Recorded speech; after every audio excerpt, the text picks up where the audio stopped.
Hello, welcome back to your Pre-Cal 30S videos.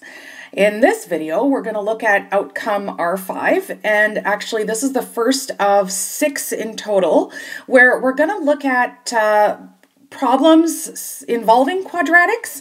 We're going to be looking at the quadratic formula, the discriminants, and also in the other videos, we're going to look at different kind of word problems and how to approach them.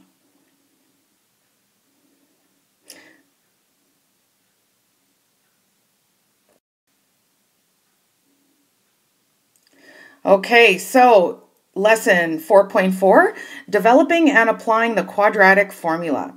The quadratic formula can be used to solve any quadratic equation. We mainly use it whenever a quadratic cannot be factored, or maybe even perhaps when we see one that's difficult to factor. When using the quadratic formula, you must set up the equation in standard form.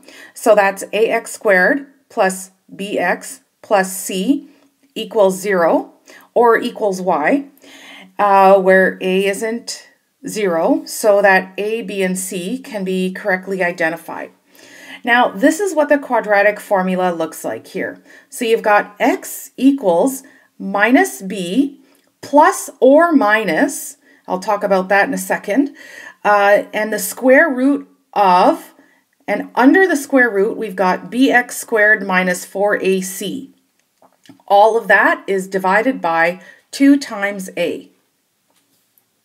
Now, notice right here, I have it written in basically two different parts. So we have here the minus b plus the square root of b squared minus 4ac over 2a, and x equals minus b minus the square root of b squared minus 4ac all over 2a. Now, this is because we've got two roots or two zeros for our quadratic, right? So that's where our quadratic crosses the x-axis. It happens here and here. So our first example, just so that we can get some practice, what is the coefficient of x in the quadratic equation minus x plus 8x squared plus 6 equals 0? Okay.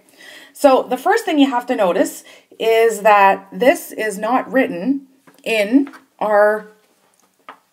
it's not written in the form that we want, basically, right? Because if you notice right here, this is my x term and this is my x squared term. So if you don't look at the powers of x carefully, you're going to make an error. So let's rewrite it so that we have our x squared coming first. So it's 8x squared minus x plus 6 equals 0. Now we can see that this is my x term and the coefficient is minus 1. All right, so continuing with example 2, it says identify the values of a, b, and c in this quadratic equation. So the coefficient in front of the x squared, that's my a. The coefficient in front of the x, that's my b. And my constant is c. All right, so now that we have a handle on that, let's actually look at solving using the quadratic formula. So what we're going to do is we're going to take the fact that we know that a for this one here is equal to 1, b is equal to 3, and c is equal to -9, and we're going to apply this to our quadratic formula, which is, and it's always a good idea to rewrite the quadratic formula every time you do the question so that it sticks in your brain a little better. Okay, so minus b plus or minus the square root of b squared minus 4ac all over 2a. Plugging that in, we've got minus 3 plus or minus the square root of 3 squared minus 4 times 1 times negative 9, all over 2 times 1. All right, and finishing this off, I've got x equals minus 3 plus or minus the square root of 9 plus 36 all over 2. X equals negative 3 plus or minus the square root of 45 over 2. Now I can say that my two roots of this equation is x is either minus 3 plus root 45 divided by 2, and x equals minus 3 minus the square root of 45 over 2. So if we approximate that with a calculator, we're going to have, that's supposed to be a dot, 1.85 as one of the roots and minus 4.85 for my other root. Okay, so now there's one example of using the quadratic formula.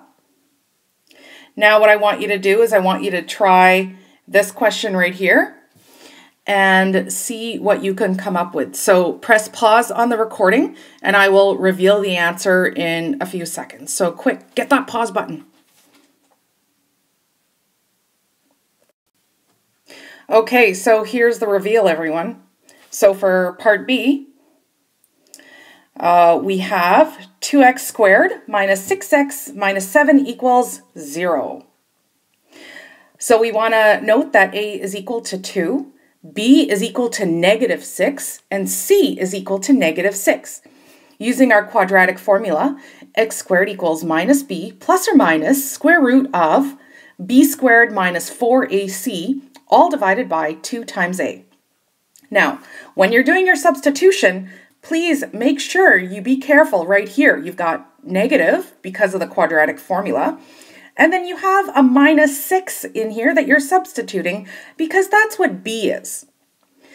And then we've got the rest here, negative 6 squared minus 4 times 2 times negative 7. Now these two negatives right here make it a positive. And then we've got plus 6 plus or minus the square root of 36 plus 56. So make sure you combine these two. And our 2a gives us a result of 4 because it's 2 times 2. And if we look at both parts here, we have x is equal to 6 plus or minus square root of 92 all over 4. If we wanted to have it in exact form, we wanted to reduce the radical, we can take a 2 out here. So we have 2 root 23. And then this right here, x equals 3 plus or minus square root of 23 over 2 is going to be our reduced exact answer. If we want an approximate answer, we use these two to calculate our approximate answers with a calculator. So you've got 3 plus root 23 over 2, and that equals 3.898.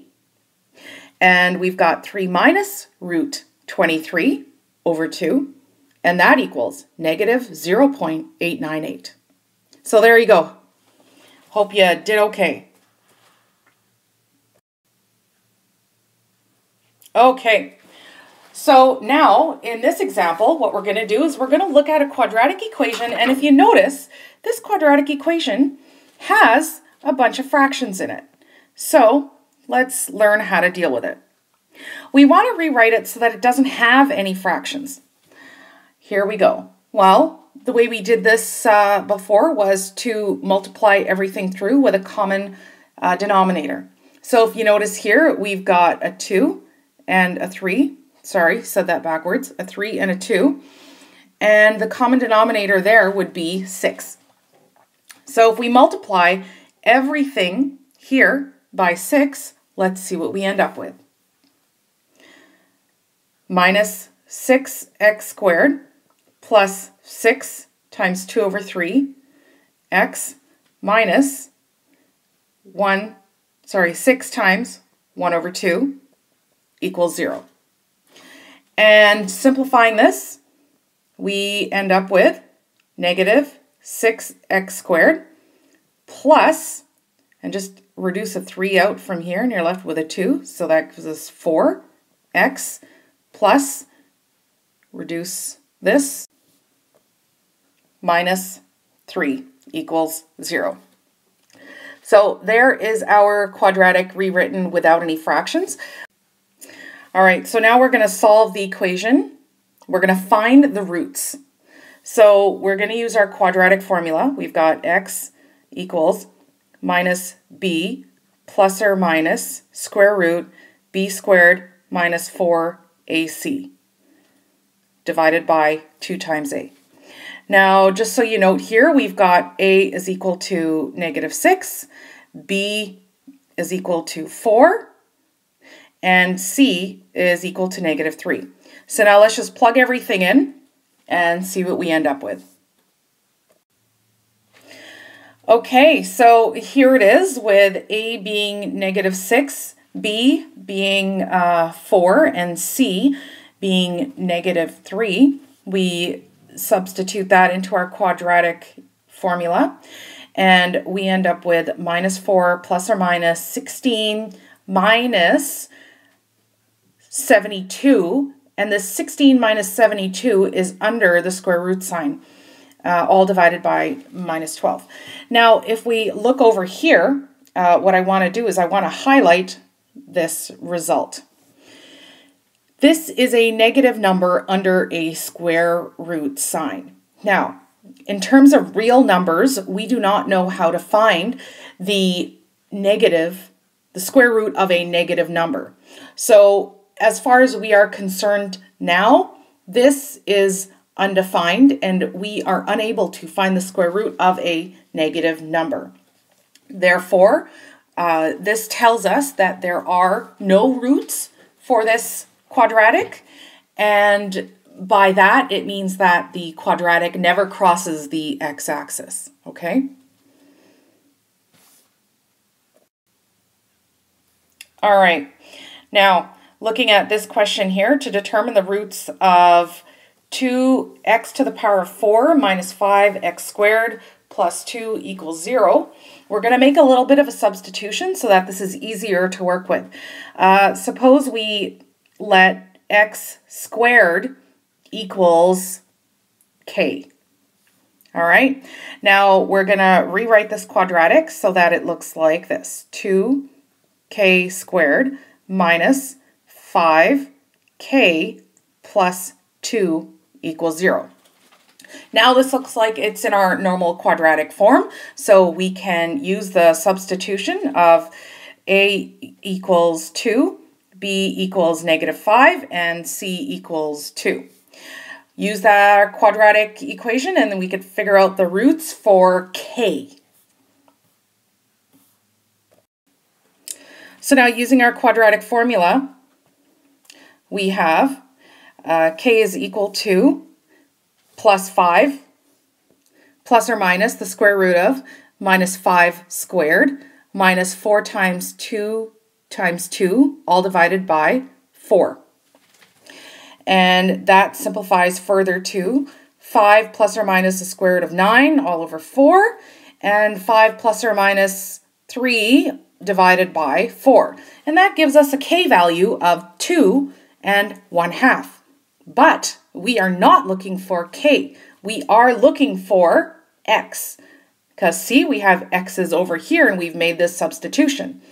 Now what we have to do is reverse that. So we need to actually figure out what x squared is based on the fact that k is 2 and k is 1/2. All right, so now that we have k is equal to 2, k is equal to 1/2, we recall x squared equals k, and we have, instead of k, we're going to write x squared now. So x squared equals 2. All right, well, if x squared is 2, well then we have x is equal to the square root of 2. And remember, plus or minus the square root of 2.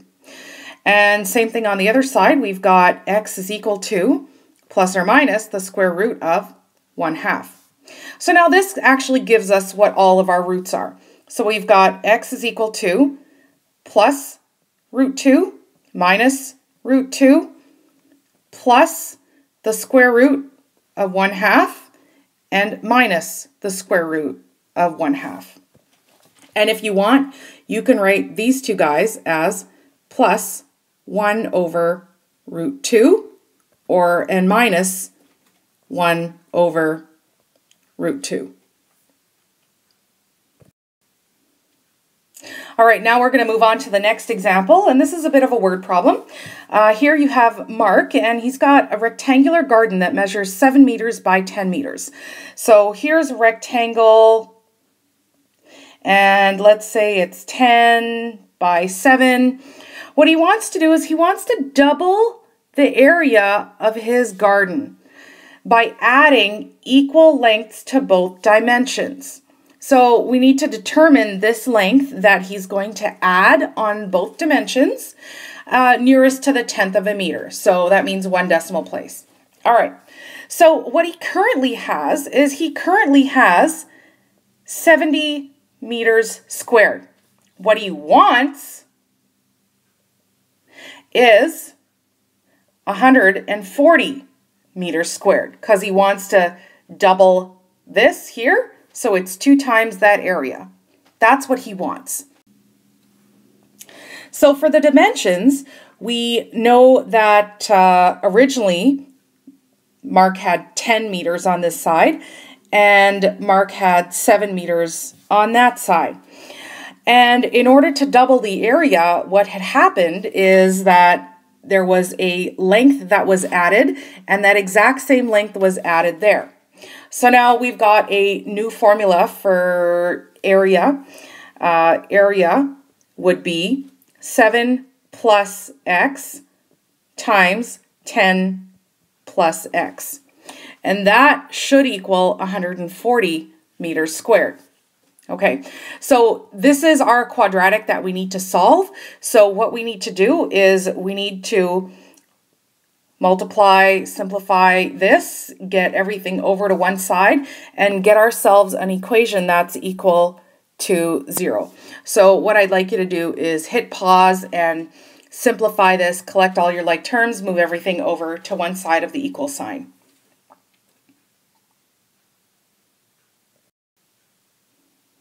All right, so this is what we end up with. This is our quadratic that we need to work with.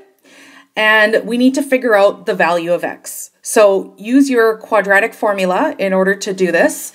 And then you'll come up with 2 values of x. All right, so go ahead and do that. Hit pause. Okay, so here is the work shown. What we have here is our quadratic, and then we've got our quadratic formula. A is equal to 1, B is 17, and C is negative 70. Plugging that into our quadratic formula, we simplify and we end up with 2 answers. We've got x could be 3.43, or x can be negative 20.43. Now, try to add a value of negative length. That's kind of a weird situation, right? So what we want to do is we want to throw this answer away, and we want to say that this is not good. The minus 20 doesn't make sense because it's a negative length. And then in our final answer, we're going to say add a length of 3.43 meters to each side. Okay? And I'll let you actually add the 3.43 to the 10 and to the 7 and see what you end up for your dimensions and verify that it is pretty close to 140 meters squared. All right, So good luck with this, and the next video is going to be talking more about the discriminant, which is, remember back when we had a negative under the square root sign? So we're going to talk about that situation and some more situations.